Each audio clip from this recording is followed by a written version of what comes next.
Hello! Welcome, everyone, to That Park Place Live. I am Marvin Louis Monster Montanero, and joining me is a guy who has a lot to celebrate today, the one and only Mr. Vash Sky.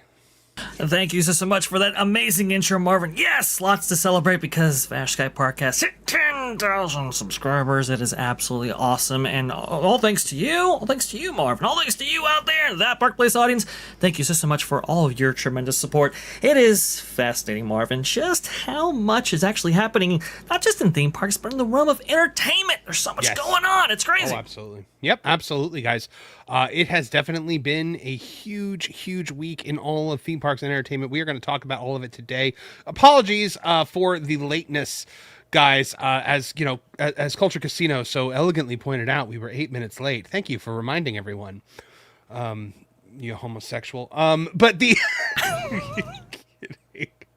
I can't wait to see him at Southeast Game Exchange. We are going to, I was having a major tech issue, so I had to restart my computer like twice. So, it happens, unfortunately. My computer updated on its own. I'm getting ready to leave for Southeast Game Exchange like first thing in the morning. So, today is just getting everything in order, which has been quite a bit. So anyway, Vash, we've got a super chat to get to. We got Juliet from Juliet for £2 sterling saying, "Evening, That Park Place in chat." Good evening, Juliet. Good to see you here, my friend. Lauren says, "What the?" I don't know. I don't know why he's saying that. But I believe Culture is on the road on his way to Southeast Game Exchange, so that is exciting. Southeast Game, guys, if you're going to be in the Greenville, South Carolina area this weekend, make sure you stop by Southeast Game Exchange at the convention center, the Greenville Convention Center, because you're going to be able to find me, Pro, Real Life Fake Wizard, Lorne, apparently, because, Lorne finally got his, he goes, "You hit Culture with you homosexual. What the?" Oh, well, he was pointing out that we were late, so I pointed out that he enjoys the company of men. Oh, come on. He's suffering from phantom beer fatigue. I mean, this is a serious issue. He's got phantom beard pain, I know. But the... you were late, and he does enjoy the company of men. What's the point here, Lorne? Two facts make up right, I guess? Yeah. I'm kidding. No, Culture is happily married to a woman. But yes. All right, Vash, we have got a ton to talk about today. We have got the continuing adventures of Mary Sue, which is where we're going to start it off. So let's get to that right away, because this is my favorite story of the week. So let's have a look-see right now.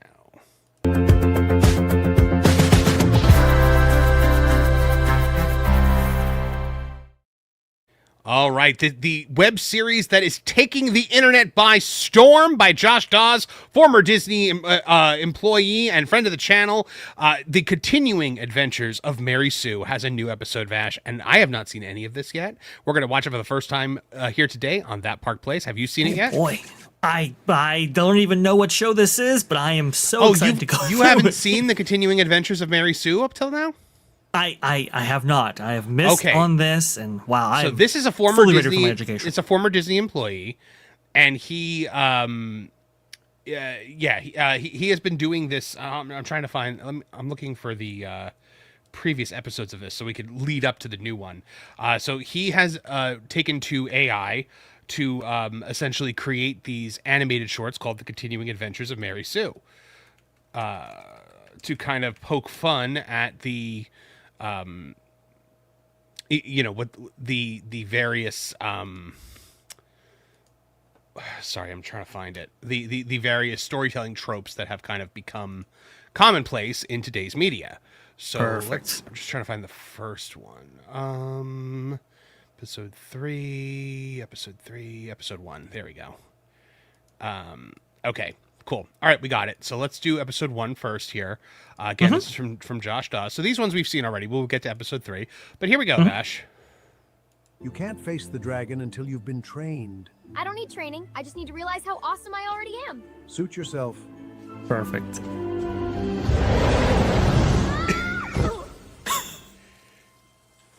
Are you taking new students? You can't face the dragon.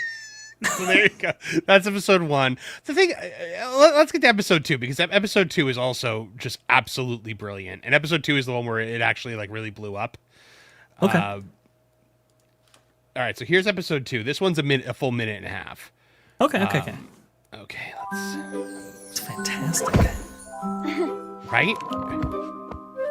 I know you're into the whole He-Man protector thing, but I can handle myself. Let me show you how this is done.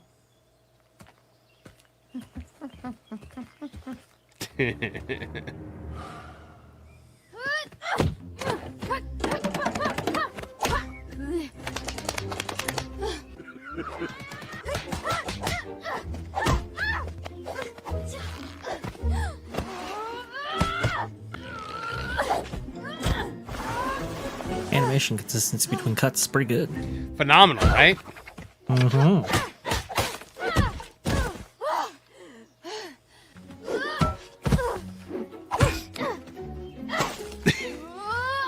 Can I get a little help?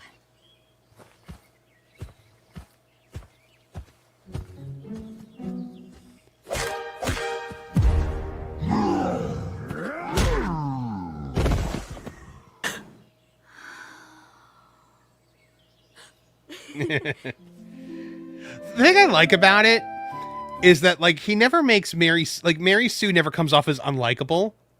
Right. She actually kind of comes off as like kind of adorably naive. Yes. Almost like almost like she has been like, you know, mistreated or like misguided through all of like the Hollywood tropes. I love it. I love that too. It's good spirited, right? And I think that's really important when you're talking about satire or, you know, obviously commenting on Hollywood tropes and so forth, right? It's good spirited. Okay. I think everybody can kind of let's get to the new one, Vash, because I have not seen this one yet. I'm very excited. Ooh. So why doesn't it go? It won't go full screen for some reason. I'm sorry about that. All right, here we go. Perfectly fine. This one's 2.5 minutes. Ambitious. Can you help us with this? We need to pick up some supplies. We're on a quest. Oh, give me 1 second, dearies. Hands are full at the moment. Child rearing. A lot of kids.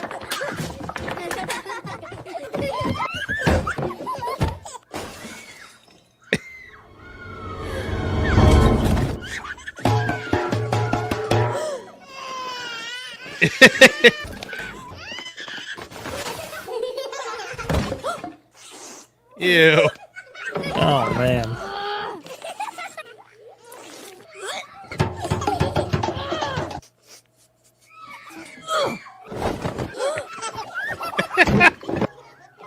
This is adorable. Look, it's baby Lorne.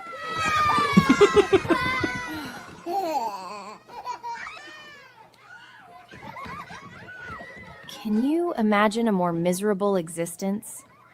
What? Having kids? Yes! All the little rugrats. Snotty, loud, demanding, sticky hands, constant noise, no freedom. Why would anyone choose this?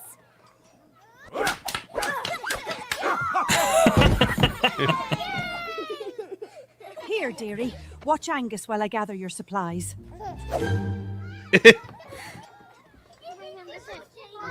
Bram?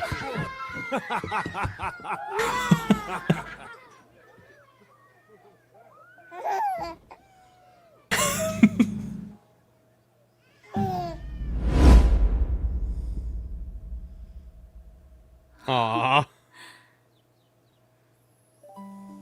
Hi. This one's actually nice. Yeah.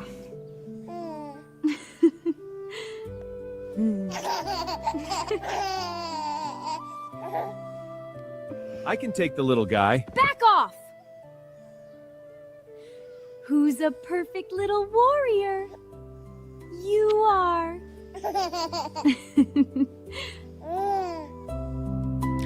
Amazing. I love it. Vash, the thing that I love about this the most is just the animation consistency, like what you said. Yeah. I mean, it's incredible. Look at baby Lorne. Look at baby Lorne. It is amazing. They were able to to put them in there just so eloquently. No, continuity, right, is, even though AI is getting better all the time, and I've seen some really great animations, continuity is still kind of an issue if you don't actually, seek to prompt correctly in preventing like whole scenes from flipping and characters flipping from one end to the other of a particular set or whatever. This is actually just really, really well done, and honestly the animation quality is quite nice. We've seen some Disney Pixar spoofs over the years and so forth. This has a lot of polish to it. So he apparently uses NVIDIA, which runs off of CDance 2.0, which is why I think it's so consistent. But he's basically writing the prompts and directing the scene like you normally will. And good Lord, what? Okay. For some reason that Park Place theme started. Oh, I think the stream for some reason started playing on my phone. Lauren says this one I think was run off a different engine. That's interesting. Yeah, definitely. I don't understand. There are so many people that are like AI slop. I'm like, this is not slop. This is like actually like fun and good, and like I personally don't find like I don't get like the hate for it, where it's just kind of like, oh well, you're like, you get a chance to tell your story, and I think that's I think that's fine. Now, do I think movie studios should be using this? No. If you can afford to not use this, then you shouldn't be using it. Which. There have been some rumors about possibly, Hollywood folding in some of these technologies into their pipeline in order to mitigate costs. It's gonna be interesting how that is ultimately, used.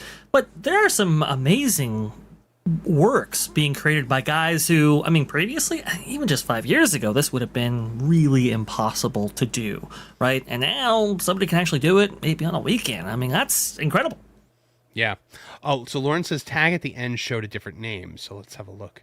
It says produced by Dreamina AI. It must be a new system that he's using.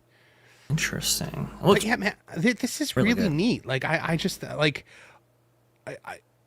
like you're first of all, he created like the quintessential like modern Disney looking character in Mary Sue.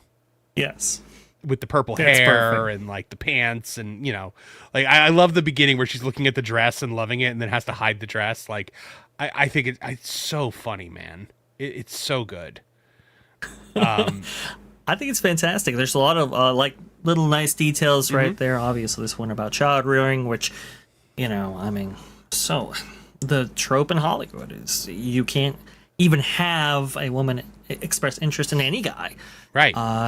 Much less start a family or be, family oriented in any way. I think this really showcases that. Okay, we're seeing in modern entertainment a lot of stories have been moving against the traditional idea of a nuclear family of men and women having babies and starting a family. So like she sees like the big burly dude like getting down on the floor and playing with the kids, and it warms her heart, and then she holds the baby, and it does something. Honestly, I've seen that happen actually to a lot of different people, like people who are like, I never want a baby, I don't want all the to take my freedom away, and then they hold a baby for the first time and they're like, oh okay, I get it.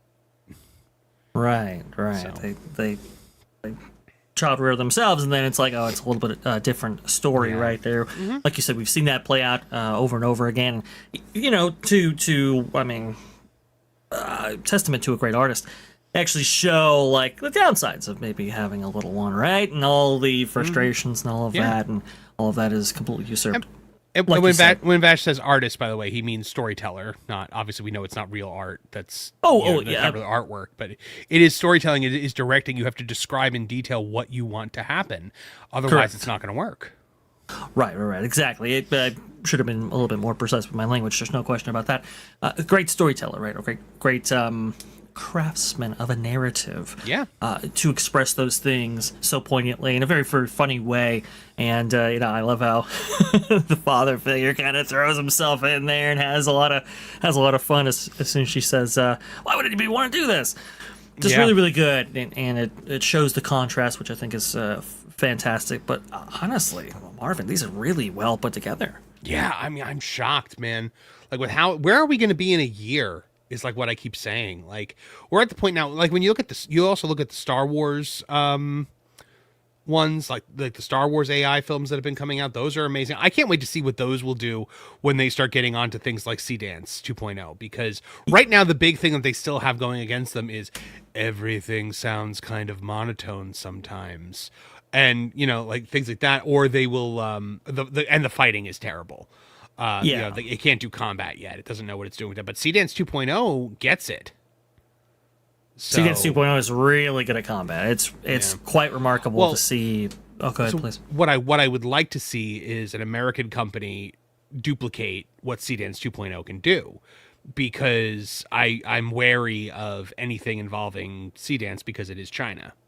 Oh, sure. Absolutely. And I think it's important to bring out, right? So maybe a lot of people in the West have issues with AI, the use of AI, how it's, being utilized in various forms of entertainment.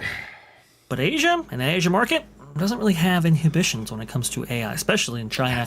So that's going to be really important to see, what American companies actually do with that information. Go ahead, please. Well, if we don't continue to develop AI technology, China's not going to stop. So we're basically handing China that entire market if we don't remain competitive with it. Right. This is, and that's why, like, for example, there has... Oh, go, please. I'm pretty sure George Lucas just did a whole thing where he talked about AI, and I think he said it's the future of filmmaking. Future filmmaking, it's going to make filmmaking a lot easier. Yeah. Even if it's just the pre-production process, right?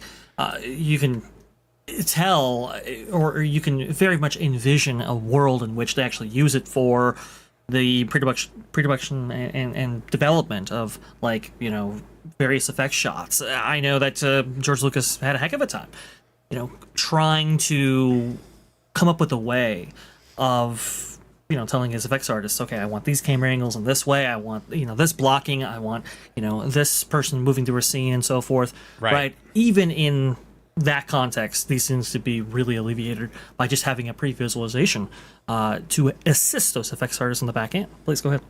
So look at this is the quote from George. It's very much like sitting here and saying, well, I believe the horse and buggy is really where it's at. These cars, they break down, they need gas, there's all these problems with them. And pretty soon they'll be making them into tanks and they'll be killing people. It's terrible. And there's nothing you can do about it. That's progress. It's the future. If you want AI that tells you when something is fake and where... I'm just going to... you got it. That's the George voice. That's progress. It's the future. If you want AI that tells you when something is fake and where it came from, AI can do that. Humans can't. We're not that smart. The whole idea is you're a human being. You're responsible for what you say and what you do. And if you're doing something that's illegal, you should be punished for that. Whatever you do, you should be recognized. It's just real life. He's right. It's progress, right? Like computer generated imagery, was a threat to the hand-drawn animation model and of it, but it was progress. People push back against that as well. It's the thing, man. Like I don't understand why it's such a dirty word to so many people. And that's the thing. I mean, we are obviously growing up in a generation, right, in which we've seen this shift between what's actually handcrafted, let's say, and AI generated. But in the future, you're going to have a generation which grows up with AI. And honestly, when it comes to anything artificial, compared to anything handcrafted, a lot of these boundaries that we've set up here, culturally, societally, are not going to be looked at the same way in future generations when they look at just storytelling, content, etc. Well, so, I think George Lucas is right here. Yeah, there are people that say to me all the time, like, well, you're a writer. AI is going to replace you one day. I'm like, no, it's not. Like, it's really not. Like, there's always going to be an opportunity for real writers because the AI can't, like, emote. Like, it doesn't understand. It can fake it, but, like, it's hollow, and you could tell that it's hollow. You could tell when you're reading something like that. What AI can do for writers is it actually helps you like plan and outline and storyboard and things like that. You can ask it to, you could write a scene and then ask it to visualize it for you in an image so that you can actually get a sense of what your setting looks like, which is, I think, very, very important. You could actually have you could actually feed it your chapter and be like, hey, tell me if this is good or not, if there are any plot holes in it, and it'll be like, hey, you have a plot hole here, like this, that, or the other thing. It's not doing the writing for you, but it's helping you do your research. It's helping you do your outlining. It's helping to streamline the process, and it's a tool. That's the end of the thing. You have to look at it as it's a tool, and it is not meant to replace. Right. It's very much a tool, right? Not meant to replace. And also, too, you have to be kind of careful with it. It hallucinates. It gets things wrong. Of course it does. Of course it does. It lies. It flat out lies. Yes. That's why if you're using it for research, you have to tell it to give you the citation, the link that you're. Yeah, like if it's compiling information for you, you have to have it do that. Well, it's really interesting, Marvin, even with those citations, right? Because I've utilized AI in the research context for sure, but you have to be really, really scrutinizing of that, even if there's a source selected. For example, I've seen it where it'll cite a source, and you're like, okay, well, its information's pretty good. Then you go to that source, and it's like, oh, it's not actually from the main article, from a reputable, website or news publication or whatever. No. It was sourcing that content specifically in the comments, which was like, whoa. So it's like, oh, well, here's your source, New York Times or whatever. And it's like, well, it's actually not coming from a New York Times writer. That kind of thing, you have to be really, really worried about. Absolutely. You have to be, really double checking. And so I think there's always going to be a part of the human process involved in some form or fashion.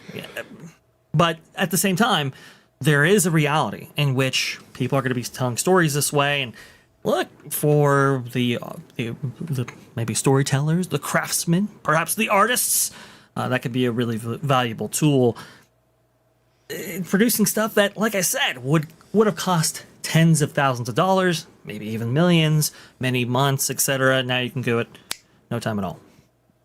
You're right. So there you go, guys. Mary Sue, episode 3. Tremendous. Go support our good friend Josh Dawes over there. Let me just get over to his page again, just so that you guys can see, where to go. Go to @JoshDawes. I believe he has a YouTube channel now as well. It's linked right here. So make sure to go check him out both on X and on YouTube. And should be very interesting to see how things go for him in the months to come.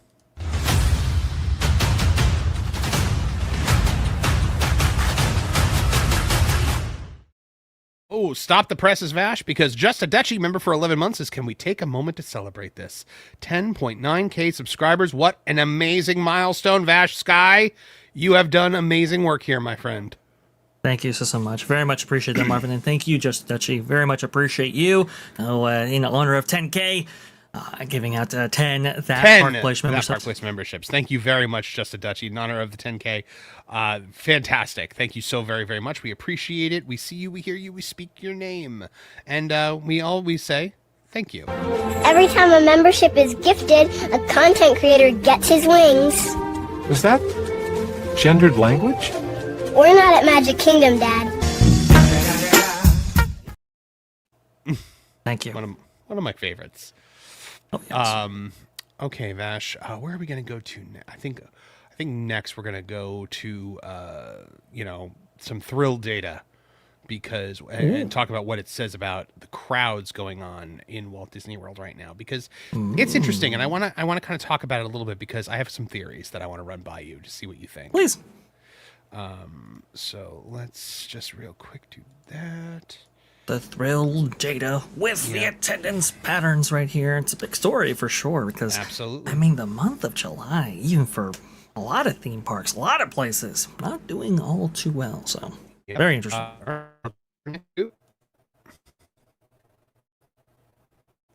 Play the damn clip. There we go. One more for the top. Triple decker, just how you like it. Wow, thanks, Mr. Walt. You enjoy it. We will. It's not been a great July for Walt Disney World if you look at the official statistics. Wait times are down, the lowest attendance according to ThrillData.com since the pandemic days, Vash Sky. But is that really telling us the true story? Let's talk about it today on That Park Place. Vash, this July has not been great as far as the data goes in terms of people coming to the Walt Disney World theme parks. And, well, I mean, as we all know, there is this new thing that's going on in Florida where in the summertime, it's actually pretty hot. It just started recently, right, Bob? It was measuring attendance at Disney World on July 4th, which didn't really factor in temperature, which is about 100 degrees and 99% humidity on that day. Idiot. But anyway, if we look at thrilldata.com, we are seeing right here, this is July 2026, a wait factor of 1 with a average wait time of 25 minutes. And this measures like the attraction wait time. Now that is the lowest that we have seen, Vash Sky, since here, 10/1/2021, which was a wait factor of 2 and a wait time of 29 minutes. And this was, you remember what's going on around this time. This is when everything started shutting down again. Right. We had some masks reimposed, a lot of cancellations for vacations, as Tom Bricker beautifully pointed out back then. So, it's about here. From 8/1 was 25 minutes, wait factor 1, wait time rank 84. Same exact thing here, but we don't have that excuse anymore. No excuses at all. And if you look at the trend for the last 5 years, it has been down, which is very, very interesting. Not fantastic, obviously. No. So what can we extrapolate from this? Well, I mean, I think there are some macro things going on. Economy not doing all that fantastically. And yes, gas prices are coming down just a little bit. But general inflation too, which is very, very good, but it's a little tricky, in order to bust out those thousands, those Benjamins for your next Walt Disney World vacation. And when you really think about it, Marvin, you got to think. It's like, okay, well, we have an assortment of attractions coming, right? When it comes to Cars Land, Villains Land, Encanto, Dinosaur being transformed into Indiana Jones, Monsters, Inc. Why would anybody necessarily go right now of all times to go to, the Vacation Kingdom? Another valid point. Right? It just doesn't make a lot of sense to me. But also all the people that were avoiding Epic Universe in its first summer because they thought it would be overly packed are going to be going this year as well. But I would like to point something. So I was talking to Jay, Drunk 3PO, about this because Jay and I are both in the parks quite a lot. And we both kind of said to each other, it doesn't feel like it's not crowded. It doesn't feel empty here. There's still a lot of people here. Like you walk on Main Street and there's still a ton of people there. So what's going on? Why is the data telling? So the Thrill data measures one very important, one very important thing here. It measures wait times for rides. Vash, I would like to float a concept by you. Please. What if the culture of Walt Disney World has changed?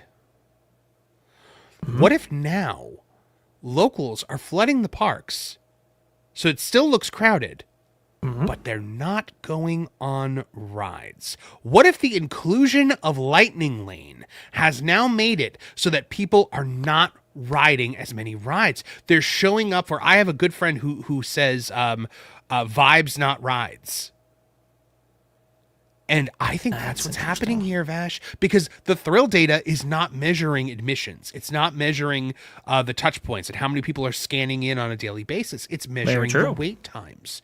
So therefore, I have to assume, and here's the thing, that's got to be locals. That's got to be APs, because you're not spending all this money to come on a Walt Disney World vacation and not ride the rides. I maybe some people are, but I can't imagine that's a lot. That's the majority of people. But I think a lot of people are coming in. They're going to the restaurants. They're going to the bars. They're walking around. They're shopping, and they're not riding rides.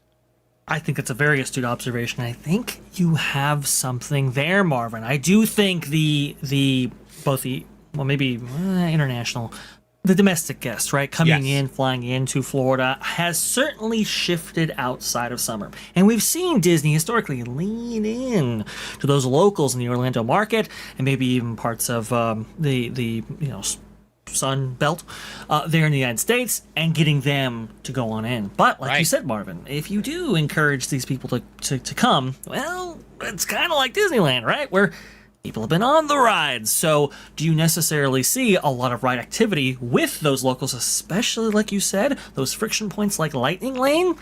Maybe not. Whereas previously, even people who are coming in, locals, people who've been on rides, it's like, let me go ahead and grab a fast pass for, an attraction that I like. Now, obviously, it's not really a thing anymore. So that might be the case here, Marvin, and it might be why Disney's saying, you know what? Why not take down a Space Mountain right now? Even if we have so many other things down, we don't necessarily need all that ride capacity. Correct. I really think that's the thing, Vash. I think it's a lot of vibes, not rides. I think people are, because like Jay and I say it all the time, whenever we're talking on this show about like, oh, it's empty. Like there are times where it has been empty. Last 4th of July, not this most recent one, but last year, I went 4th of July, Memorial Day, Labor Day, and it was empty on Magic Kingdom. Like you could swing your arms around and not hit anybody. But I just went the other day. I was at Magic Kingdom over the weekend, and it was pretty packed, but like the wait times weren't. Vash, I got onto the new Big Thunder Mountain in 20 minutes. Wow. I got onto the new Buzz Lightyear Space Ranger spin in 20 minutes. Now, that's not what it said on the wait time. The wait time said, 35 to 45 minutes on both of those. Sure. But because I think they're overinflating the wait times to get you by Lightning Lane. Of course. But yeah, man,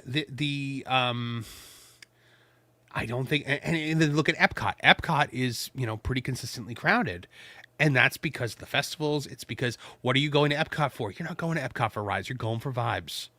You're gonna get some food. You're gonna get something to drink. You're gonna go and look at the manatees at the Seas with Nemo and Friends, and you're gonna do shows. You're gonna go to Animal Kingdom, and maybe you wait for the safari, but you also are gonna do the walking trail, right? You're gonna go into the Finding Nemo theater because it's air conditioned. You're gonna watch Finding Nemo the musical.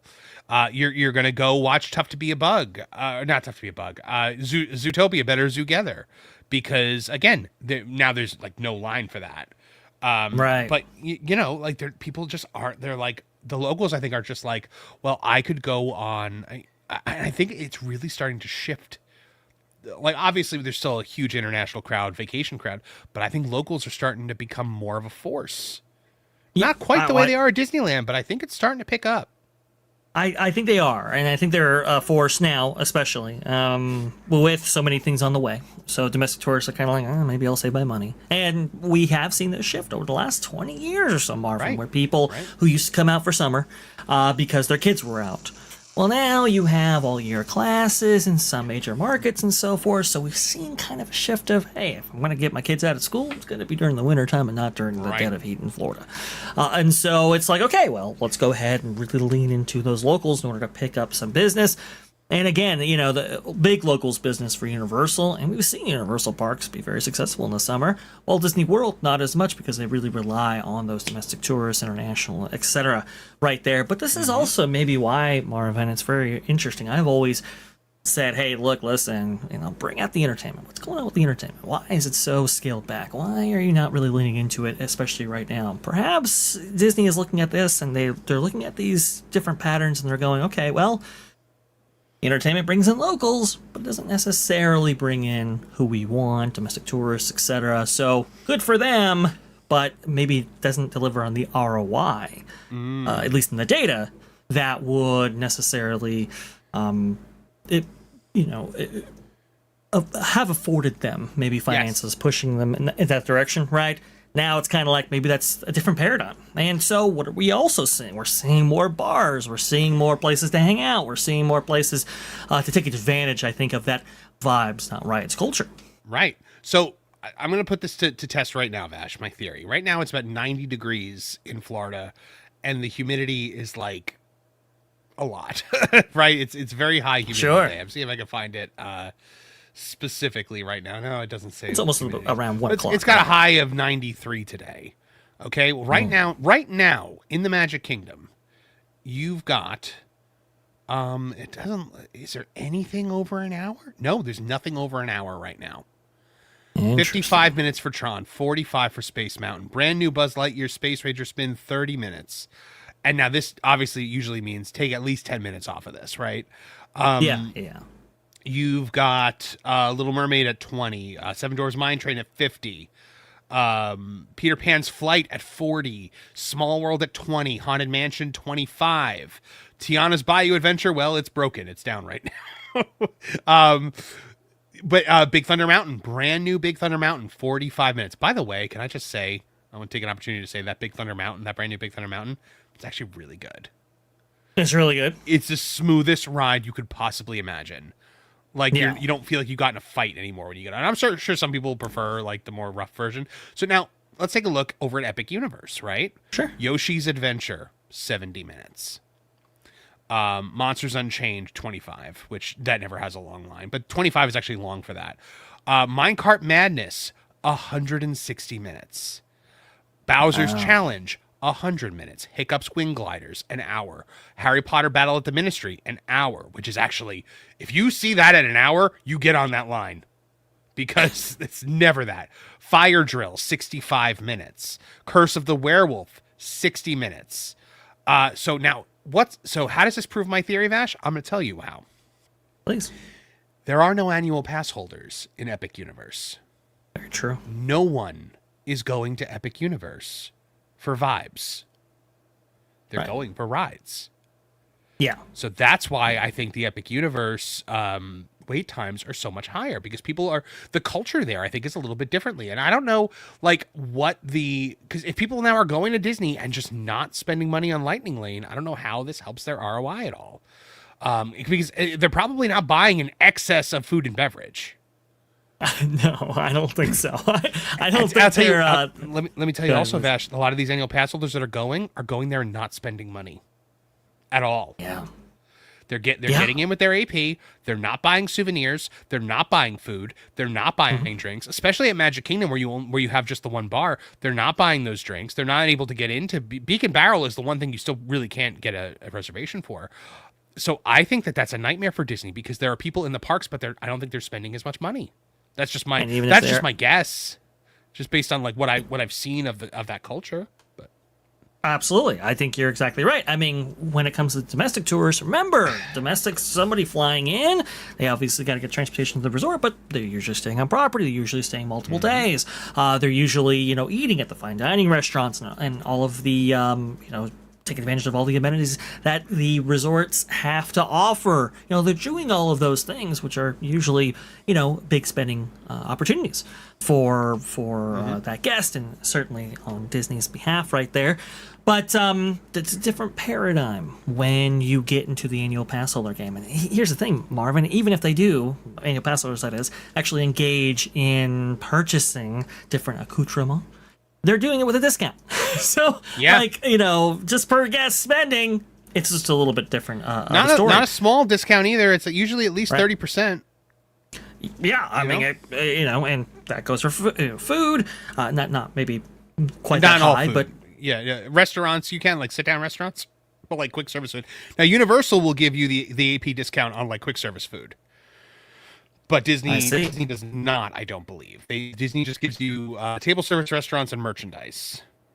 All right. So you do have a bunch of factors when you're looking at overall guest spend and the monetary output of these parks, especially as it relates to locals versus domestic or international tourist market. I know Disneyland consistently makes money, but not nearly as much as Walt Disney World. Now, set the resorts aside, because that's like a big determining factor right there. But one of the reasons is because, well, it's a mainly locals park.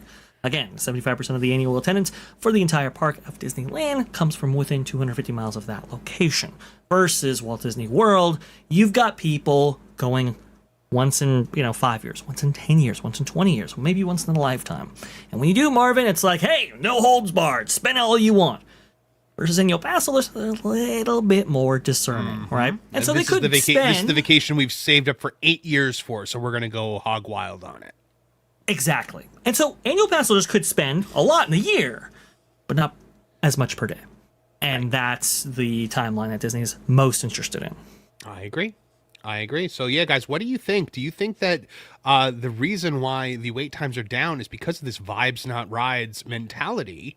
Are we also going to be seeing that in Epic Universe once annual passes go up? And how do you think the Disney company combats the fact that they have people in the parks, but maybe those people are not spending as much money as Disney would want? Sound off in the comments, guys, and let us know, because we want to hear your thoughts on this 100%.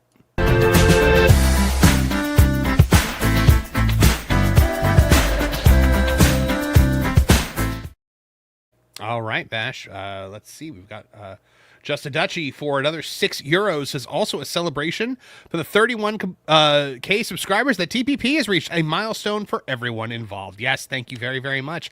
I just had a milestone as well this week, Vash. I don't know if you saw. We hit 8,000 subscribers on the M4 Empire just the other day. I did see that. I did see that. Congratulations, Marvin. Yeah, apparently just fantastic. Thank you. Apparently, Just a Duchy doesn't care, but you know. Oh. That's not I'm to say kidding. Just Duchy doesn't care. I'm kidding. Yeah, no, we're at about 81 something right now. So it's going very well. It's going very well. Congratulations. Yeah, but Culture is making a good point here. He says even DVC folks are selling off or giving points away. Yeah, that's true. That is very true. Isn't that interesting? Disney hates that.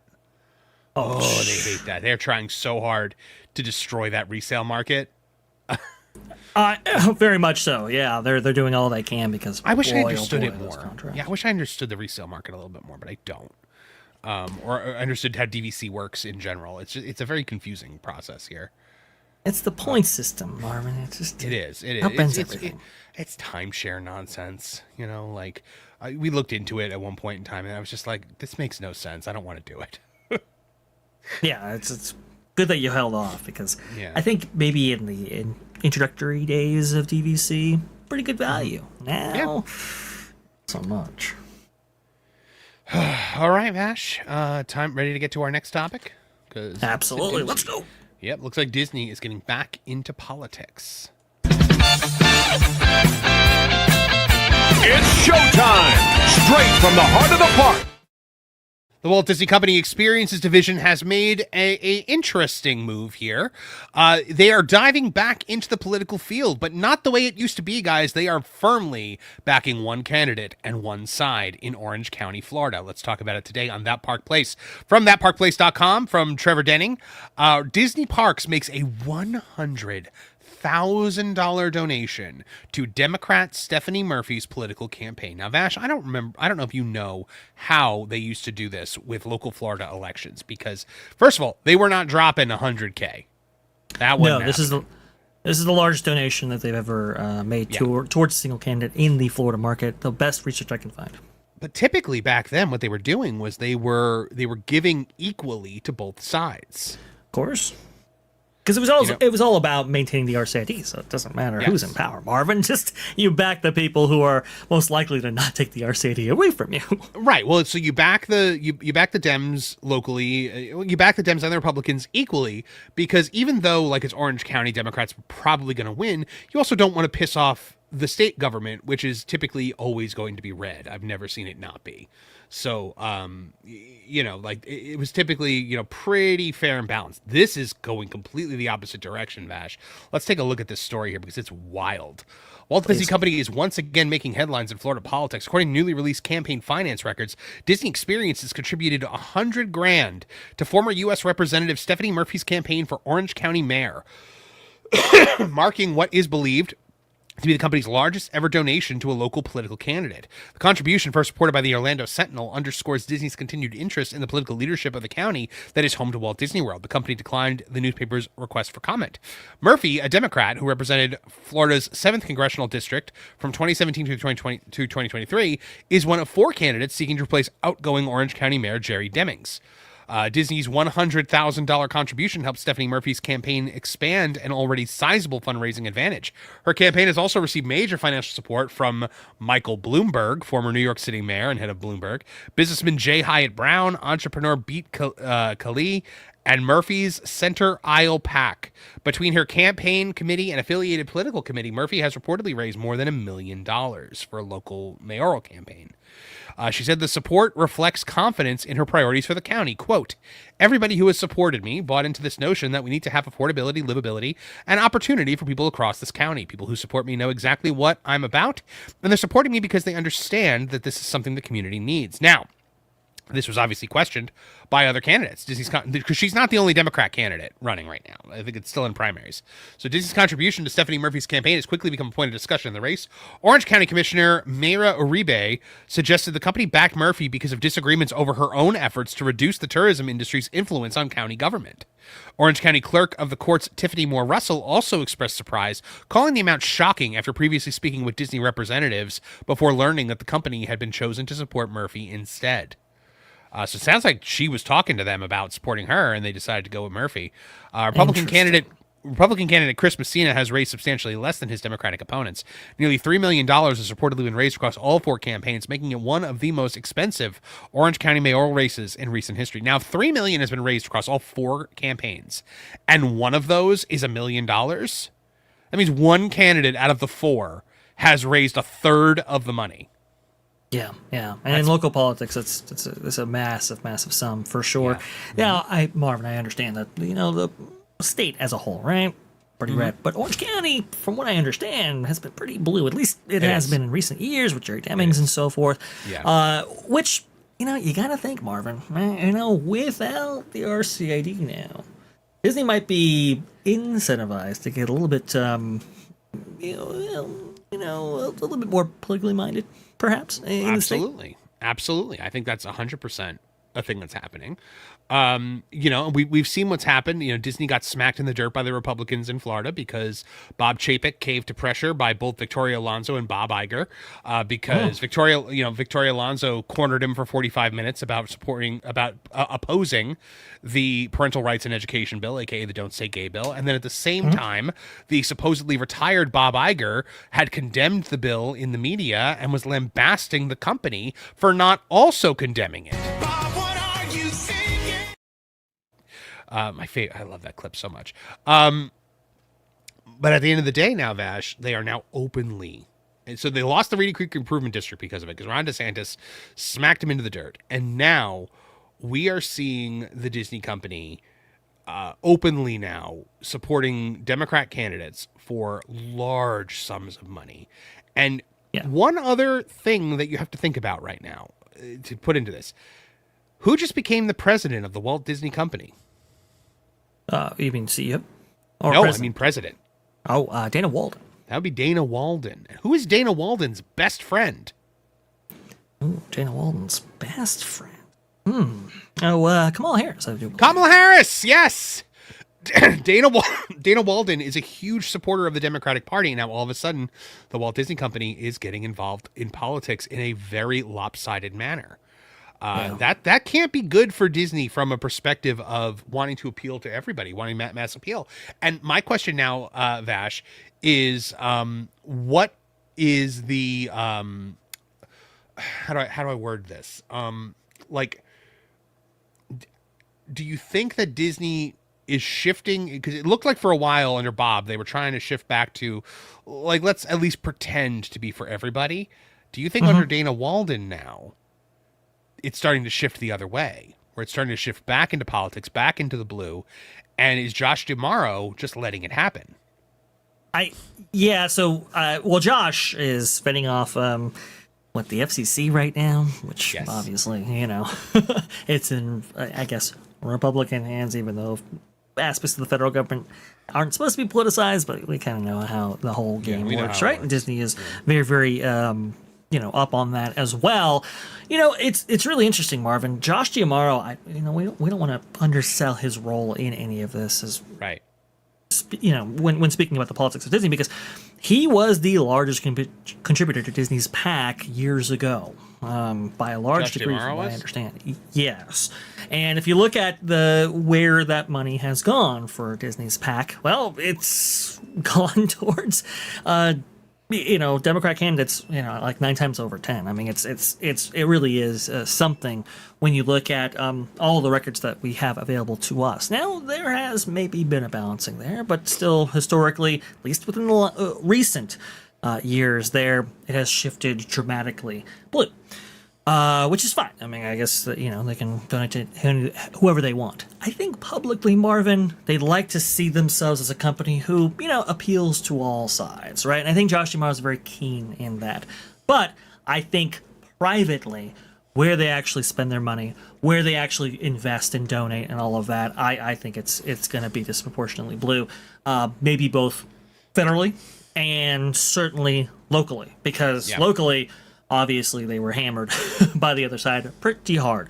And I think they're going to be wanting to recapture as much power there as possible. Well, it sounds to me like one of the Democratic candidates was essentially not going to be very good for them. This one that spoke out, Tiffany or Maya Uribe, so just the company backed Murphy because of disagreements over her own efforts to reduce the tourism industry's influence on county government. That does not sound like a thing Disney wants. No, I don't think so. And obviously, it was a thing Disney never had to worry about before because, they had the Reedy Creek Improvement District. Now they have to worry about exerting government control.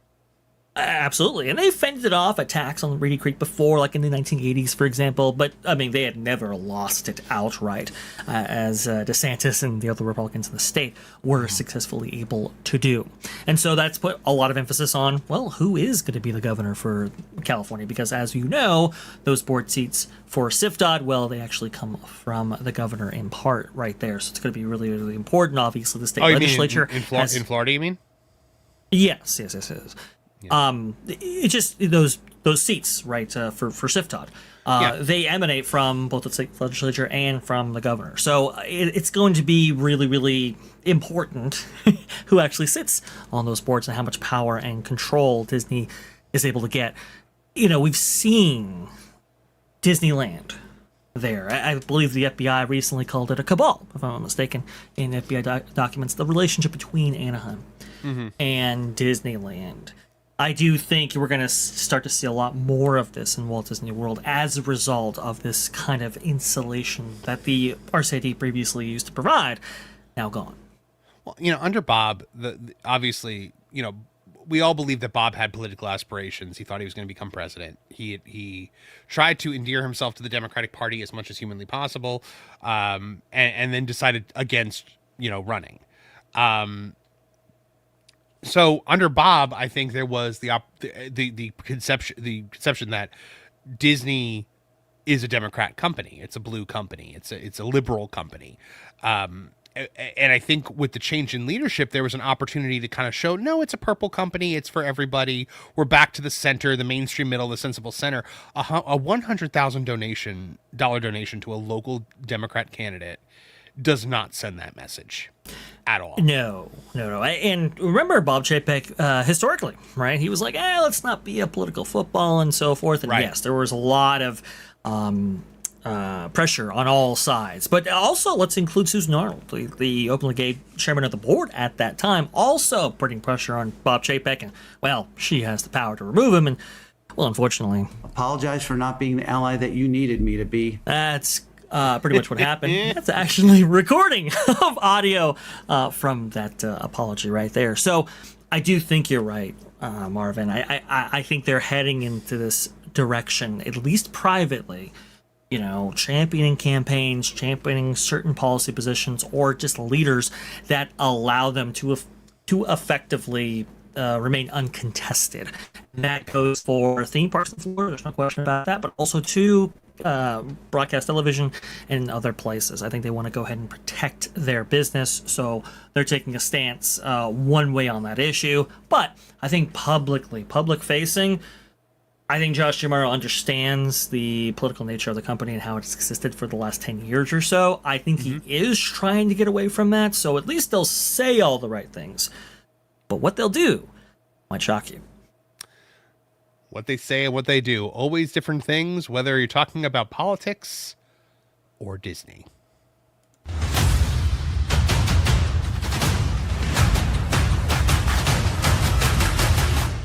Go fund yourself, Bob. I just played a Wilton. There's a Wilton Star Wars clip here. Wilton Star Wars Thoughts Final. I don't know what it is. Should I play it? Yeah. We're going to take a chance. Yeah. It's like Russian roulette here. Hey everyone, I'm Wilton the Troll, and I got a really important PAS. I just feel it's important to take a moment to reflect on the current slate of Star Wars movie. I mean, we haven't had a woman take the lead on any Star Wars projects whatsoever in Star Wars yet. And that's partly because other women who are leading Star Wars, they don't want to let that happen, which totally isn't stereotypical of women. Am I right, ladies?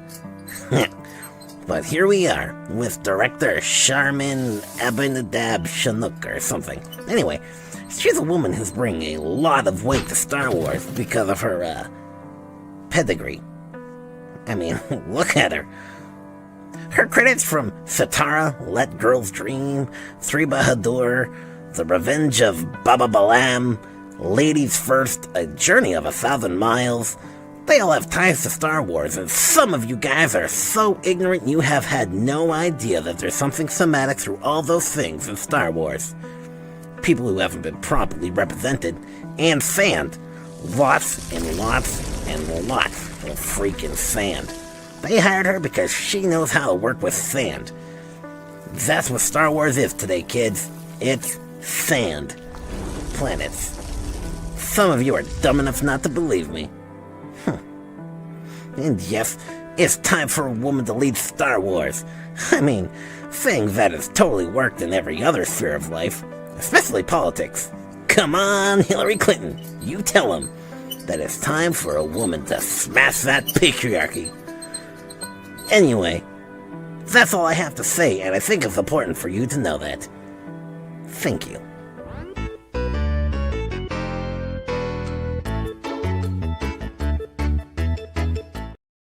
Those 2 laugh-free minutes I'll never get back. I laughed a couple times. Look, strangely, I was watching you, Vash. You chuckled a few times, but I did. Strangely apropos. now we've brought the mood down. This is my carol song.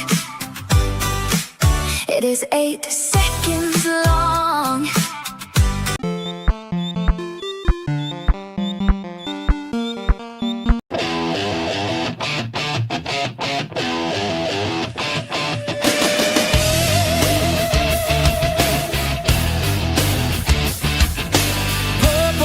Potatoes, fried green tomatoes, arugula.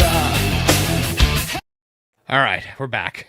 We're back. I had to bring the mood up a little bit somehow. I was like, I love that. Love that. Excellent job. Laugh-free minutes. All right, Vash. We have got to talk about a little bit of news concerning D23 and what they're going to be doing and who they're going to be honoring. Let's talk about it today here on the TPP.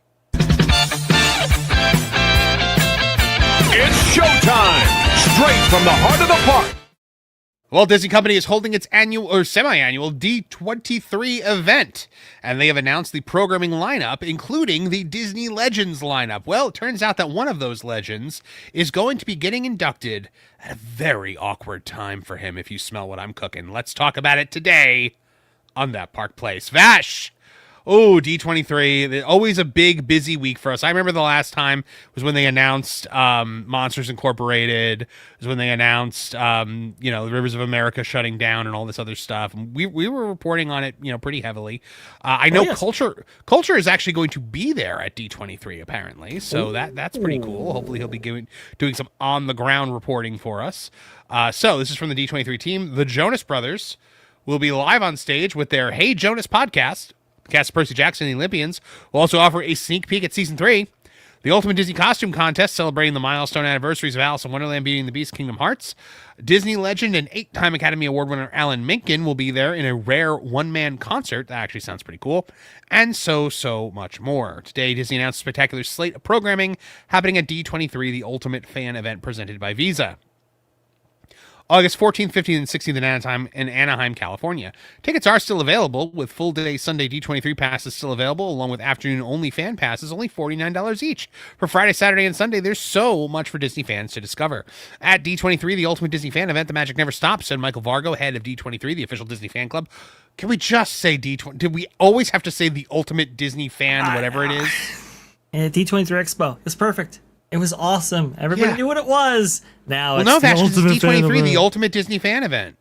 For D23, the ultimate Disney fan club. the official Disney fan club. Sorry, not the ultimate. There must be a more ultimate one.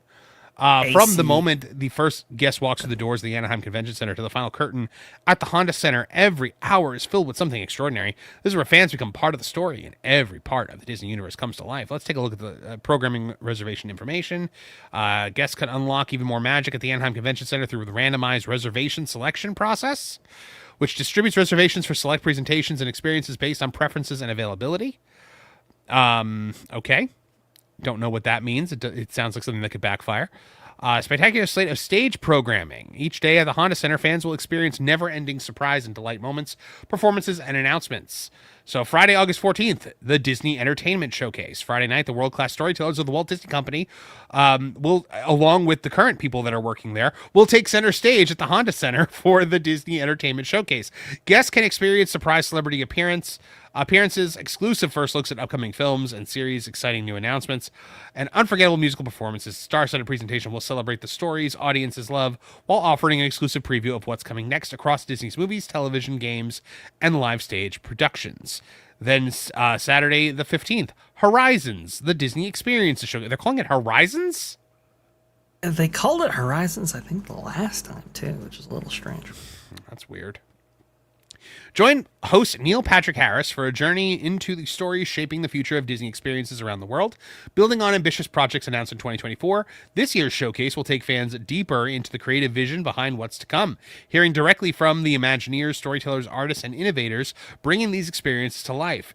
Inspired, how dare you, by the Carousel of Progress, the thing you just gutted. Neil will guide the show and lead engaging conversations with the people. Why don't you just?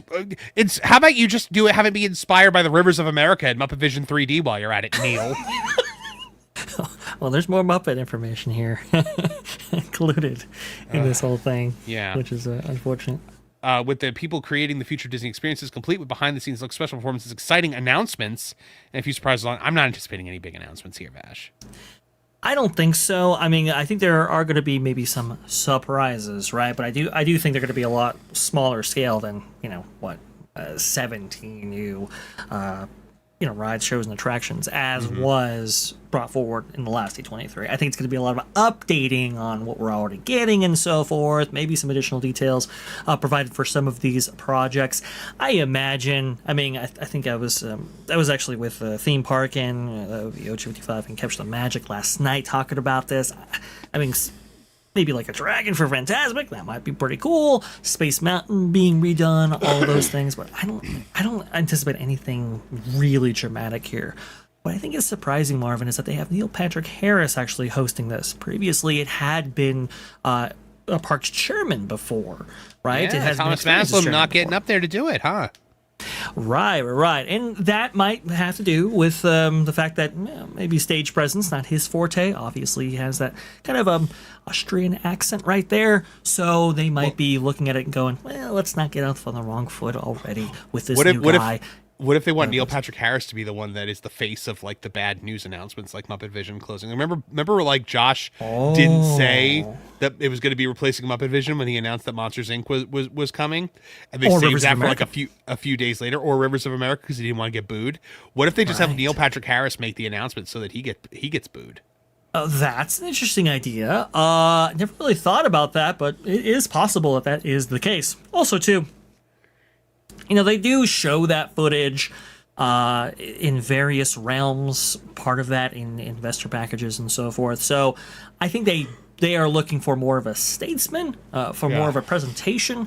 And with Josh D'Amaro now the CEO, I think he'll be involved somewhat too. But I think they recognize, like, remember the Chapek days when he used to get up there? It was a little rough. So I think they were looking to get away from that as well. But like also, man, just like remember like the fact that they're going to be theming it to Carousel of Progress, that just feels like an open-handed slap to the face.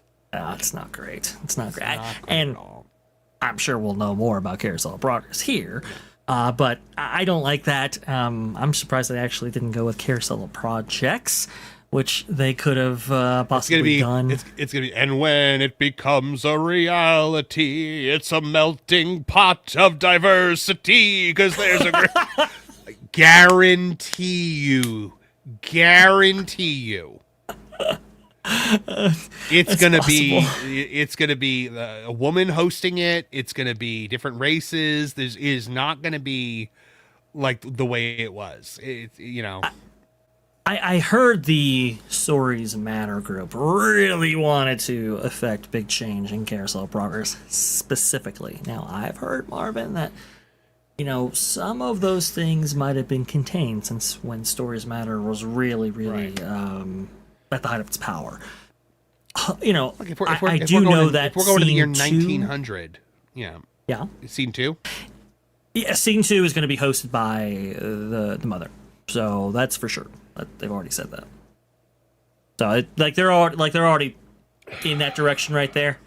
The point of it, Vash, the point Mm-hmm. of it was that it was always the same thing. Right. But with progress. It was, yes. We come into the dad and the dog. They're talking about all the things they have. We go to the mother. We go to the son. We go to the daughter. We move on. And it's the same thing.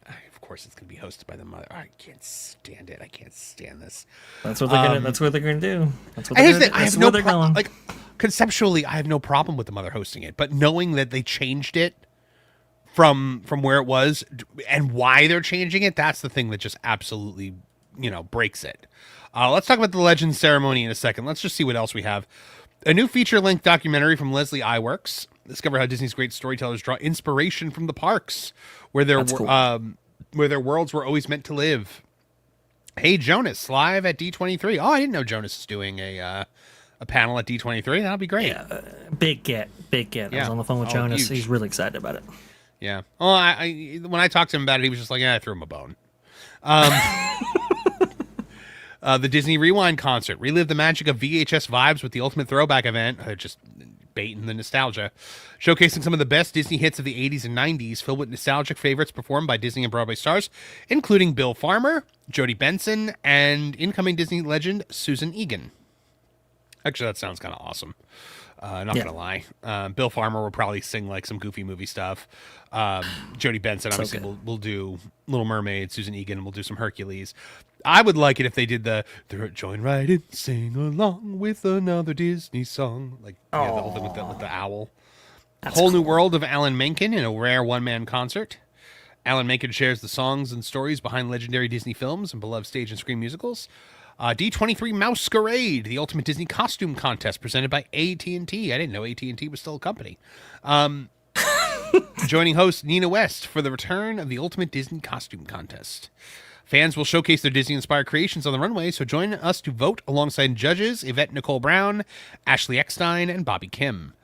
Simpsons, Stories from Springfield. Join the cast and creative team of The Simpsons as they explore the art of storytelling in Springfield, from character-driven comedy and cultural satire to finding fresh stories from more than 3 decades later. Well, if they know where to find fresh stories all this time, why haven't they done it for like 2 decades? That's a good point right there. There's a little bit of a hole there in their storytelling abilities. The Muppets Musical History with Seth MacFarlane. Join Grammy-nominated vocalist and Emmy winner Seth MacFarlane and other special guests for a conversation about the timeless Muppets songbook. Seth will share the inspiration behind his upcoming Muppets orchestral album. Yeah, I'm sure they'll actually drag the Muppets out for this, and I'm sure instead of being behind something, it will just be Matt Vogel sitting on a rolly board with his arm up in the air doing Kermit, which I hate! There is nothing that I hate more, Vash, than when they Avenue Q the Muppets. I know. You're we not do a fan of that at all. need to see them. We do not need to see the performers. They should always be behind something. Always. I agree with you. I think the Muppets are they're carefully curated and maintained characters that I think Jim Henson wanted to maintain right there. They didn't want the personalities behind them and all of that. Okay, please. Jim showed the performers doing the performances exactly one time, and it was in a behind-the-scenes special about how puppetry is done. So, and they made like a big joke about it, where like the Muppets were like traumatized by it, and they refused to look down afterward because they were afraid all those guys were going to be there again. I Look, I know that when they honored Jim Henson, actually at a Legends ceremony during D23. This was back in, I believe, 2011. Big deal, and I think Jim's son came out there and performed, not with the Muppets themselves, but with characters doing one of the original acts that Jim and his wife used to do back in the day. Yeah. It was really, really kind of cool to see that. Yeah. Keep Look, it I like special. Seth MacFarlane. I like the Muppets. I like Seth MacFarlane singing songs, and he'll do the Muppet songs. He'll probably do them well. But then you got Percy Jackson and the Olympians season 3, Camp Rock 3, The Next Generation, Bluey from the Backyard to the Big Screen, aka the probably be the most popular panel there. The Disney Experiences auction.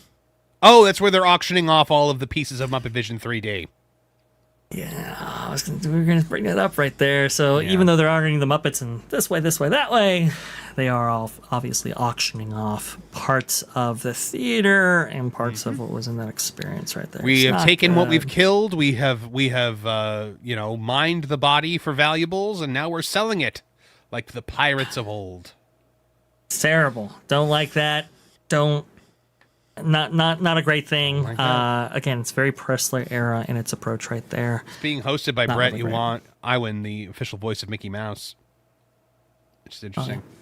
Oh, Lego Star Wars screening event. Experience special screening of the all-new Lego Star Wars animated adventure. I'm sure everyone's going to want to see that. Let us show you how we make Bob's Burgers. I do like Bob's Burgers. That's a fun show.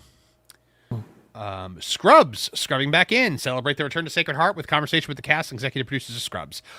Did you watch the Scrubs revival? I did not watch the Scrubs revival. How'd that go? So I loved it, honestly. Really? Yeah, I loved it. Scrubs is my favorite show of all time. So if you've Really? watched- I did not know oh yeah, that. if you've ever watched any of my videos, guys, you've seen all the Scrubs clips that I always play. But I love Scrubs, and I thought this was great. I would have liked the return of like Dr. Kelso or something like that, but maybe they're saving that for season 2. At first, I was upset because the janitor wasn't in every episode, but the way they brought the janitor back in was incredible. It's very focused on JD, Turk, and Elliot, and the new characters were all good because it also never loses its focus on JD, Turk, and Elliot. So, Beauty and the Beast, celebrate 35 years of Disney's animated Beauty and the Beast.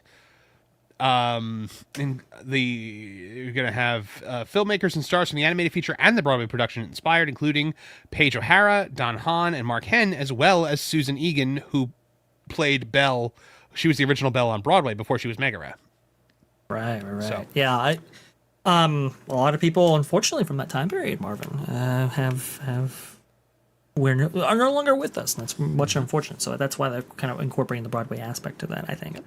Zootopia, 10 years in the Mammal Metropolis, Beyond the Magic, Disney Pin Trading, The Quest Ahead for Disney Lorcana Trading Card Game, if that's what you like to do. Deep dive into Kingdom Hearts. This is going to be interesting. They're commemorating 25 years of Kingdom Hearts. No word yet on if they're going to show anything from Kingdom Hearts 4, but if they don't, people are going to be pissed.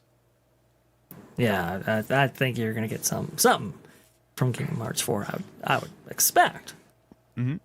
Disney Legends in Conversation, Disney and Nat Geo, Capturing the World of Nature, Animating the Action, Disney Magic Live on ESPN, Disney Marvel, A Legacy of Stories presented by M&M's, Future of Digital Comics, Disney Marvel and Webtoon, celebrate 65 years of Marvel Spider-Man, Marvel Fanfare, Making of Disney Magic with Ron Clements, Floating Mountain, a conversation with Joe Rohde. That's pretty cool. I would go to that. Huz, Drawn to Life, Walt Disney World, Walt Disney 125 Years of Inspiration, Disney Music Presents The Art of the Score, Disney and the Grammy, A Musical Legacy, Ink and Paint at Disney Animation, Your Dream, Your Valley, Disney Dreamlight Valley, Disney Style Around the World, Disney Flying. There's just so much, man, so much. There's a whole lot of things to go to here. I hope Culture goes to every single one of them. Culture's probably not going to be able to see even a small sliver of that because No. there is so much stuff and it's awesome, but unless you really have that like all you can eat pass, which is unbelievably expensive, there's just no way you can catch it all. And so many things kind of play over each other. Go ahead. Restoration at Disney, Preserving Our Legacy. I'm sure that one's going to be great. Ooh, Disney Archives, yeah. Not so good with that auction there. Great moments with Walt Disney. Disney historian Tim O'Day and editor of Disney Files magazine Ryan March share humorous stories and rare video footage of Walt Disney, showing the comedic side of the man behind the magic. You're going to play the clip where he's like, a little boy came up to me and said, Mr. Disney, do you draw Mickey Mouse? I had to admit that I do not draw anymore. I like to think of myself as a little bee. All right, so let's go back to the Disney Legends thing. Yes. Disney Legends ceremony, Sunday, August 16th, the day where tickets are still available, mind you. Hosted by Ryan Seacrest. The Disney Legends Awards ceremony will feature tributes and memorable moments celebrating the lasting impact of this year's honorees, bestowing Disney's highest recognition to a distinguished group of creatives, performers, and leaders, including Chris Berman, Jerry Bruckheimer, Susan Egan, Eric Goldberg, Anne Hathaway, Bob Iger, Kim Irvine, Dwayne "The Rock" Johnson, the Jonas Brothers, Lin-Manuel Miranda, and Alan Tudyk. Okay, let's go one by one. Chris Berman. Remind me who that is, Vash. Chris Berman. Give me a second here. I'll tell you in a second. It's like the one yes, he's obviously, okay. Host on ESPN, a lot of years. That explains why I don't know. Extremely, yeah. He'd been doing Monday Night Football for forever. Okay, so that explains it. Yeah. Let's see. Then we've got Jerry Bruckheimer, legendary producer, obviously. Of course. So he's definitely deserving. Susan Egan, Megara, absolutely deserves to be a Disney legend. Not only Megara, but also the original Belle on Beauty and the Beast. Eric Goldberg is an animator and voice actor. So, he's worked on a whole bunch of Disney stuff, so he deserves to be there. Yes. Yeah. Anne Hathaway, I would say Anne Hathaway deserves to be on there. Anne Hathaway is, she's the Princess Diaries, things like that. Like she's definitely a Disney legend at this point, I think, right? Yeah, I think so. I think she gets in. Now, obviously, she hasn't had a ton of work with Disney, but for what she has done, very successful, obviously. Good recognition, I would say. Bob Iger. Bob Iger on his way out the door makes himself a Disney legend. Mm-hmm. Still there, by the way. Still there. Just proof that you can get an award for just being somewhere for a long time, even if you've ran that thing into the ground. Bob, what are you thinking? Gosh, and you know they're gonna make Josh be the one to induct him. Oh, of course, absolutely. There's no Josh question. is gonna have to bow and scrape and crawl before the throne.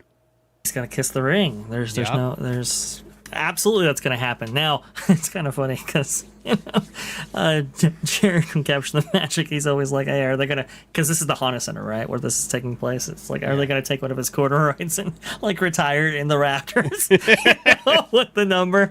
That'll be hilarious. But, they're going to take the shower from the office and, hang it in the rafters. Yes, Preserve it in bronze. It's like a trophy. No, but it's such a Bob Iger thing, right? To be honored while you're still technically at the company, and to be made a Disney legend. It's like he created the Bob Iger building while he was still at the company. He dedicated it to himself. It's amazing. Oh man, I could not believe when they made it the Bob Iger building. It was measuring attendance at Disney World on July 4th, which didn't really factor in temperature, which is about 100 degrees and 99% humidity on. Bob, what are you thinking? Go fund yourself, Bob. Yeah. Then we've got Kim Irvine, the nepotism princess of Imagineering.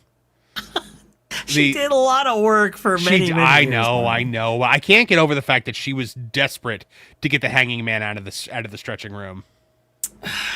Look, listen. Everybody has their marks on their record right there. Certainly, this latest round of Haunted Mansion enhancements, not maybe inside the mansion, but outside, not so good right there. But yeah. I will say, if Kim was there, probably don't get a new Pirates in the way that destroys that entire scene. So, I think she belongs there. Maybe. I think she belongs too, but it's just funny to call her the nepotism princess of Imagineering. Sure. The Jonas Brothers deserve to be there, obviously. They were Disney in the 2000s, so they were huge. So prolific. Yep. Lin-Manuel Miranda, I would say that maybe it's a little soon for Lin-Manuel Miranda, but he did create the music for their best ever, animated film of the modern age. Moana. You mean Moana live action? You're being No, I mean the animated. not that. Okay. Sure. Alan Tudyk. I mean, they put him in everything, right? Everything, yeah. Yeah. So at this point, you might as well. The one that I really wanted to point out is Dwayne "The Rock" Johnson. That's the one. Who is going to come up on stage to accept an award as a Disney legend at a time in which he has put out one of the biggest live action bombs the company has ever seen. And Vash, as he walks out onto the stage, you know what they're going to play. What can I say except you're welcome? Of course. The Rock is done in Hollywood, dude. I legitimately think his days of being considered a box office draw are over and done with, because the only hit that he's had in recent years has been Jumanji 2. And I mean, that's an ensemble cast. You look at things that have Black Adam, atrocious bomb, Red One, atrocious bomb, and then the Smashing Machine. Not only was it an atrocious bomb, but then he didn't even get the Oscar nomination that he was so desperately politicking for. So true. I said this before in a video, though. The Rock's problem was when he stopped doing movies to be The Rock. Like, if he stuck to like action films and even stepped into the world of R-rated action films, I think that he could have actually really continued on with a stellar career. But he became Family Rock. He became Disney Rock. And well, first of all, he has to, because he has to debase himself, because nobody wants a big, muscly action hero anymore. Hollywood's definition of who an action hero should be in the modern day is Timothée Chalamet and Tom Holland. Very true. That's a great point right there. Where does The Rock fit in all of that? Not in great places, I guess. Can you smell what The Rock is cooking? Yes, absolutely. It smells horrible. Apparently, like you said. Yeah. Stink bomb. You're right. I mean, to take Moana, right? Moana, which just earned $1 billion at the box office with Moana 2. Obviously, we know it's one of the most successful streaming properties known to man. When you take that property and you have it be one of the biggest bombs that Disney has faced, especially with its live action slate right there, it is very significant. And it's a Snow White level bomb. It really is. Literally. It is. It literally is a Snow White level bomb, Vash, because it made only $1 million more domestically than Snow White did. Absolutely. It is a massive, massive flop right there. And not maybe as expensive as Snow White, but still, I mean, the company was not expecting to lose hundreds of millions of dollars. It was still a $250 million movie, which I called from the beginning. I said, there's no way this costs less than The Little Mermaid, because it looks just like The Little Mermaid. It is extraordinary. So to honor this guy, and by the way, what else has he done? Jungle Cruise? That was a big flop. Remember that back in the day? Jungle Cruise was a flop. Was Tooth Fairy Disney? Or The Longest Yard? Or not The Longest Yard. What was the football movie that he did? Oh, yeah, He's the little girl's dad or something like that. I don't know. But I mean, clearly, I think when they announced that he was going to be becoming a Disney legend, they thought they were going to be inducting him on a stage as this movie was raking it in at the box office, raking it in, and now they're bringing him out in a stink cloud. It is absolutely insane how this is going to land with a thud. It's crazy. So the problem was also, like I said, The Rock needed to stick to action films. And the other thing is, The Rock needed to stop trying to get involved creatively, because that's been The Rock's big problem for a long time, is The Rock wants to do what The Rock wants to do at this point. He wants to be involved creatively. He wants to help you write the movie at this point. That was the problem with Black Adam, was The Rock had all these ideas that he needed to get in there, and Black Adam bombed.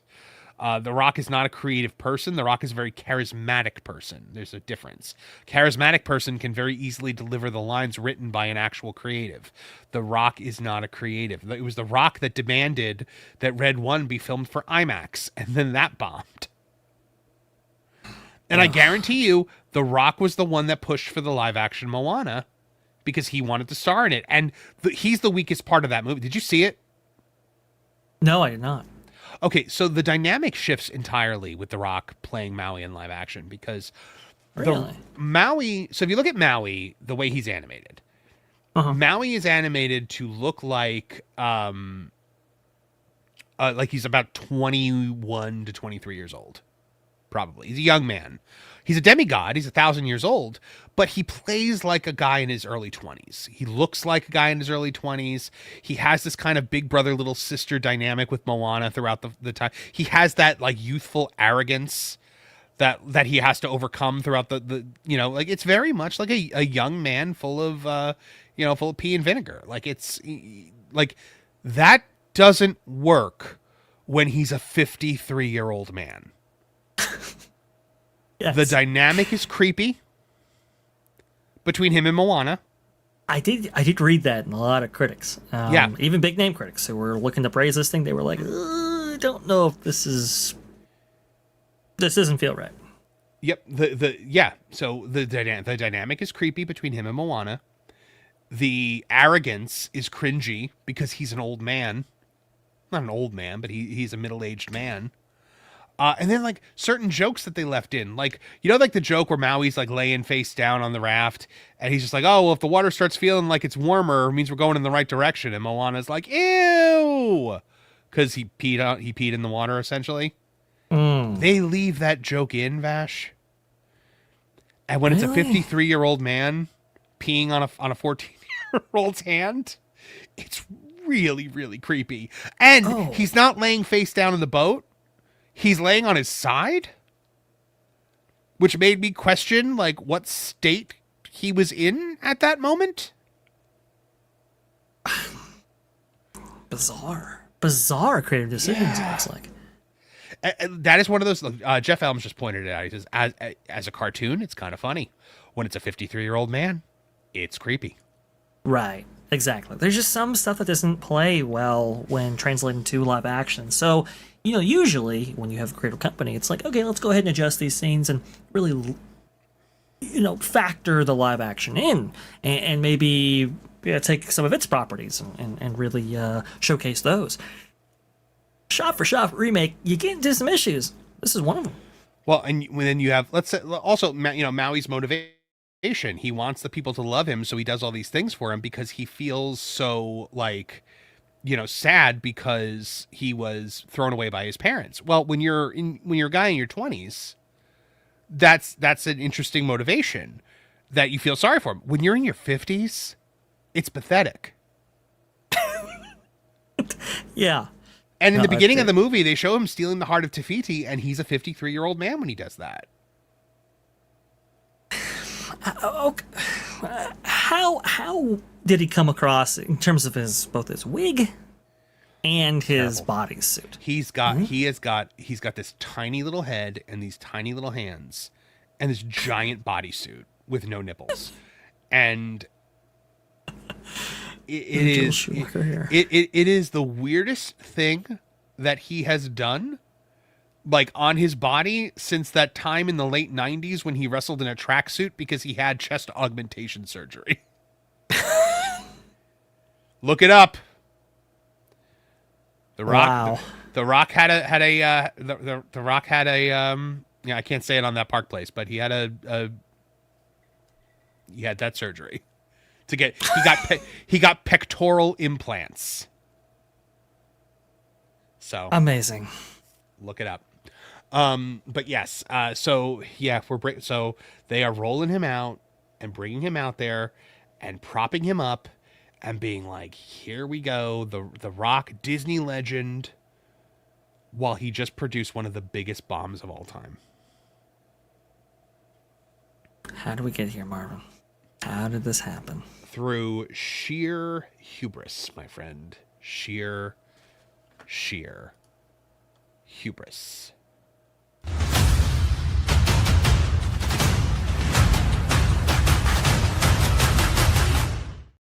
Oh, Madonna me.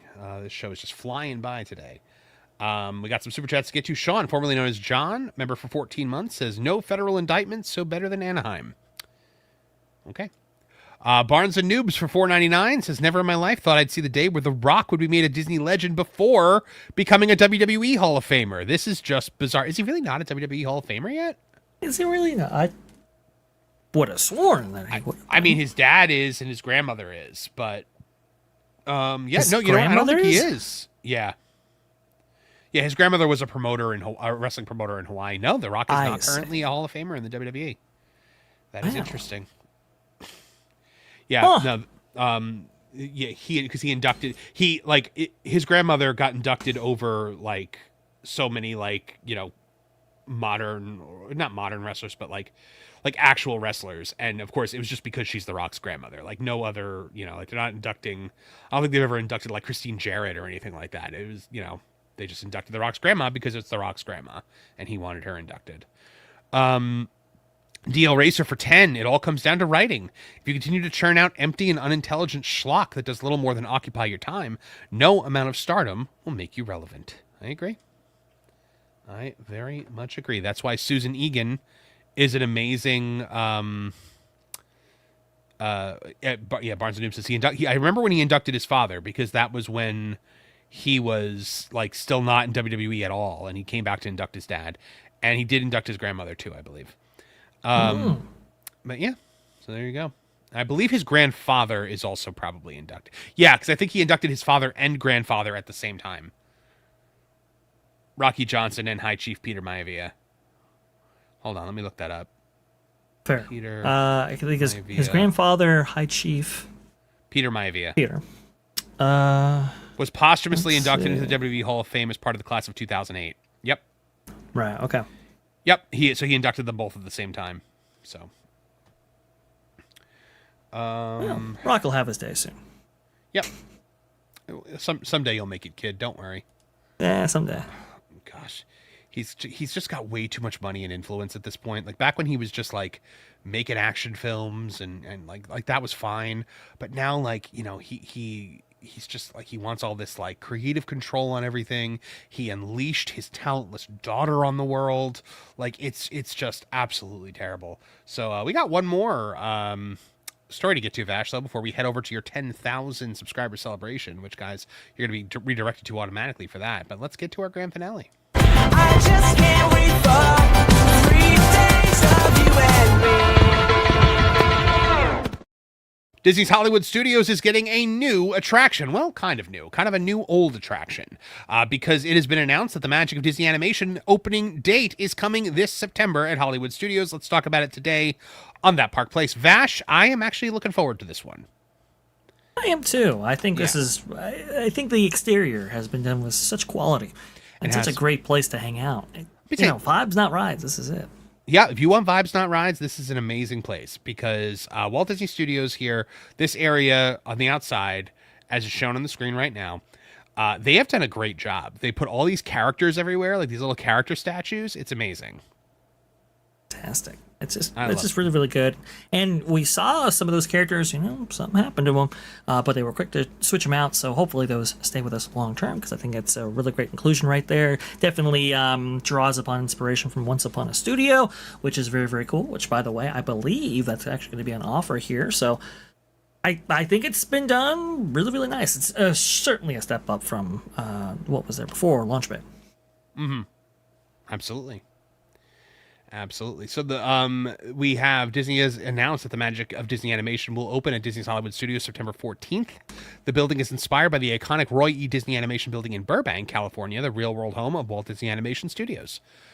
Inside, the collection of experiences is inspired by the Emmy Award-winning short film Once Upon a Studio, with playful and interactive moments throughout. As portraits come to life, Disney animation artists and Walt Disney Imagineers worked together on the project. All right, so here's the map it looks like. So you enter here, and then you've got this central area in here. And then you've got Once Upon a Studio Theater. I guess you can watch the short in there. Hold on, let me see if I can make this bigger. Yeah, I can. All right. Once Upon a Studio Theater, attend a special screening of Once Upon a Studio, featuring Mickey Mouse and the beloved characters from throughout the history of Disney animation. Then it looks like you come out of here. There's like a little seating area over here. Drawn to Wonderland, play your way through the curious world of Alice in Wonderland, inspired by the concept and the style of Disney legend Mary Blair. Off page, meet some of your favorite Disney friends, drawn to life in colorful settings inspired by the animation process. So that looks like it's going to be character meet and greet location. Olaf Draws. Learn to draw alongside Olaf the Snowman with the help of artists from Walt Disney Animation Studios. Then you have the galleries and the exit to the studio store. So it looks kind of similar to what it used to be, right? Kind of? Yeah, somewhat similar. I mean, I don't know if I've been trying to get some information in terms of like what they're structurally they're going to do inside. I don't think structurally it's going to be all that different. They do have like a play place in there, as they showed in some behind the scenes footage, which is really unusual. But the animated kind of map, as it looks right there, looks pretty fun. Looks pretty engaging right there. I do like how they're leaning into kind of classic Disney as much as they are new Disney. I think it's really, really cool. So, drawn to Wonderland, younger guests can step into an immersive indoor playground inspired by the original Alice in Wonderland concept art from Disney legend Mary Blair. The space features the Mad Tea Party, Mad Hatter's house, the Queen of Hearts Rose Garden, and the Cheshire Cat's Tulgey Wood. All rendered in Blair's bold colors and graphic style, designed for children ages 6 months to 5 years. It's a little kid play area in the air conditioning. Definitely something that they needed, especially because they got rid of most of the play places in Hollywood studios. You had the Honey, I Shrunk the Kids area that they got rid of. There's another one that they got rid of too, wasn't there? Like, I don't know. There was a whole bunch of things that they got rid of. Off the page, character meet and greet spaces themed around the animation process. Characters guests may meet include Mulan, Rapunzel, Chip and Dale, Donald and Daisy, Goofy, and Stitch. Discover animated encounters at off page, off the page. That's all it really says. Oh yeah, like that's the character. Olaf Draws. Have Mulan featured there, by the way. All new audio animatronic Olaf hosts drawing classes led by real Disney animation artists. Josh Gad recorded original dialogue for the figure. That's actually kind of interesting that they brought Olaf into this. Yeah, so Olaf is going to be an animatronic figure instead of an artist showing you how to draw. That well, it's alongside an artist, doesn't it? So the artist will probably be on the stage too. I don't think so. The way they've kind of presented this is that Olaf is the replacement, and that you are going to learn from Disney artists who have been pre-recorded. And that includes Eric Goldberg and some others. Oh, all right. Yeah, not so great. Man, that was part of the fun, was always like holding up your thing and letting the artist actually like tell you what you did wrong or right or whatever. Right. Yeah, I thought it was a really kind of interactive process, and I thought it was, really feel good. I don't know how that's going to translate with Olaf there. I do hope there is some inclusion of a live performer in some regard, but it doesn't seem to be that's where they're going right there. They made a lot to do about how they were recording artists that were working at the studio, and yeah, you're right here. Here it is right here. Classes rotate through 9 characters. Mickey Mouse, drawn by Dan Abraham, the director of Once Upon a Studio and the Baymax Show. Minnie Mouse by Hyun-Min Lee, animator on Frozen 2 and Princess and the Frog. Donald Duck by Austin Trailer, animator Once Upon a Studio, Moana 2. Genie by Eric Goldberg, animator Aladdin and Hercules. I'd like to learn how to do that one, actually. Moana from Samantha Vilfort, story artist on Encanto and Zootopia 2. Stitch by Fawn Vera Sunthorn, director and head of story for Wish and Raya the Last Dragon. Olaf by Trent Corey, director of Once Upon a Studio and Frozen 3. Ursula by Michael Woodside, animator Big Hero 6 and Encanto. And Judy Hopps and Nick Wilde, Byron Howard, director of Zootopia and Zootopia 2. Byron Howard's good, but I want to learn how to draw a Stitch from the guy who I want to ask Wish and Raya. Right? Come on. Yeah, I want to ask questions too. Like I want to be able to, I don't know. Right. The old version of this, because they brought it back many times. They brought it back in Epcot. They brought it back in Animal Kingdom. It was never broken. This was never a broken concept. Then you have Once Upon a Studio Theater, dedicated theater showing the Emmy Award-winning short film Once Upon a Studio. So there you have it. Magic of Disney Animation is the final piece of the Walt Disney Studios transformation to Hollywood Studios.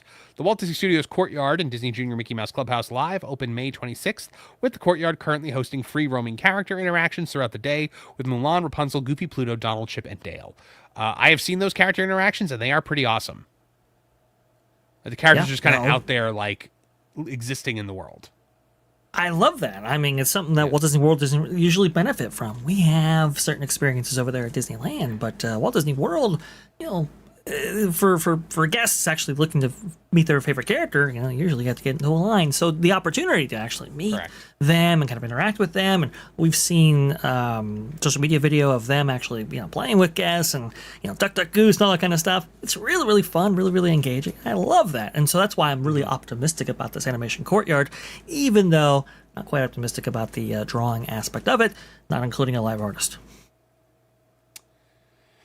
Yep, agreed. So, what do you think? Do you think this is a good new addition to Hollywood Studios? I think it's certainly better than the Star Wars launch bay. It's almost it's the closest we've ever gotten to Disney doing a correction. Yeah, that's true. That's a very good point right there. Now, look, my feelings on this: if it was Muppets Courtyard or this, I had to go for Monsters. Would have picked this initially. Easily would have picked this. Yeah. Say la vie. Looks like they wanted to go ahead and utilize all the new infrastructure that they possibly could in order to mitigate costs, so Muppets had to go, which is very, very unfortunate. However, when it comes to the history of this park, right, and how it, was all about making the movies, this is taking it back just a little bit towards its original conception, its original design conceit, and I think that's very, very good. It's a showcase of Disney animation, obviously, well over 100 years now, which is also very cool to see. That they're kind of leaning into their extended history, which you don't often see from Disney nowadays. I think this is, an absolute win. I see this as an absolute win. That's just me. No, I agree. Actually, I think this is a big win.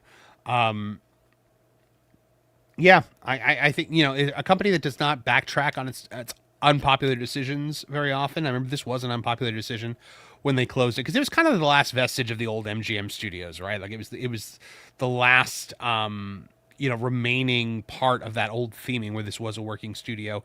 They closed it down. They moved on with their lives. They brought it into Star Wars because they needed something Star Wars in the park while Galaxy's Edge was being built. And then once Galaxy's Edge was built, this area served no purpose anymore. To the point where they closed down the store, they closed down the art gallery. It was just a holding area, man. It wasn't even a people eater. Nobody would go back there. And now we're at the point where they can actually turn it into something that offers benefit to guests. I definitely see it as a win. I definitely see it as the company being like, yeah, it was probably a mistake to get rid of this. We're bringing it back. Even though they're bringing it back in a very modern Disney way where everything is going to be super IP heavy and not really about the craft of storytelling or the craft of animation, but more just about the Disney characters, it's still a win in my book. Yeah, I mean, the inclusion of IP, obviously, we would love those original attractions, and we do hope that Disney goes back to that someday. But if you're going to incorporate IP, I think it's fitting. I think it's most fitting here. I think it's being done appropriately. I think it's being done well. The OLF audiomatronic might be really impressive, really cool. That might be something that's really, really good. How many characters that they actually have outside of the courtyard right now, I think it's adorable. I think it's phenomenal. Hopefully they bring a little bit of the energy inside as well as out. I suppose we'll see on that front when this place actually opens, September 14th, right there. The animation courtyard is, I know a lot of people have fond memories of it. I love the animation courtyard that we have at Disney's Disney California Adventure. Right. So I think it's really, really cool that they're doing this and bringing love to an area that certainly needed addressing, especially after Star Wars Galaxy's Edge was complete, like you said. Yeah, absolutely. All right, guys, well, here you go. Hollywood Studios about to become a little bit of a studio once again.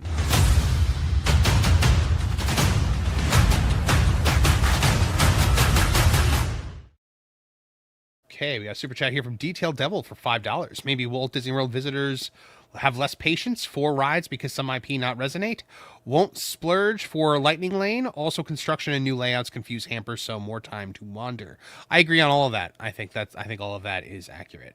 So yeah, I think you're right about that, and that's the real problem with the creative engine of the company stalling out the way it has, Marvin. It's because they've gone so IP heavy with their attractions and everything else, as part of their flywheel. You now have less to pull from as time goes on when you don't have hits. Right, absolutely. All right, guys, that does it for the show today. Vash, we are heading over to your 10,000 subscriber celebration right now. What a tremendous accomplishment. Congratulations again, my friend. You truly deserve it. And, we support you 100% of the way, and we're all very proud of you. Thank you so much, Marvin. Honestly, absolutely fantastic. The rest of the TPP crew, absolutely phenomenal. Hopefully, we get to see a couple of you guys over there. I know, Marvin, you were very, very busy, so I do appreciate... I was trying to find a way to get over there today, Vash, but unfortunately, it does not look like I can just because I'm leaving in the morning for Southeast Game Exchange, so I have to make sure that the website has content. I have to make sure that, my channel has content, so I'm going to be working pretty much all day. But have a great show over there. And guys, please check out the M4 Empire as well. Give a like and subscribe. We go live Monday through Friday at 10 a.m. We're not doing it tomorrow because I'll be on the road. But look out because I will be doing a travel vlog for Southeast Game Exchange, including the road trip there and the experience of being there each day of the convention. So check it out. Can't wait to share all that with you. So thank you guys. I hope you'll like, share, and subscribe here to That Park Place for all the news that should be fun.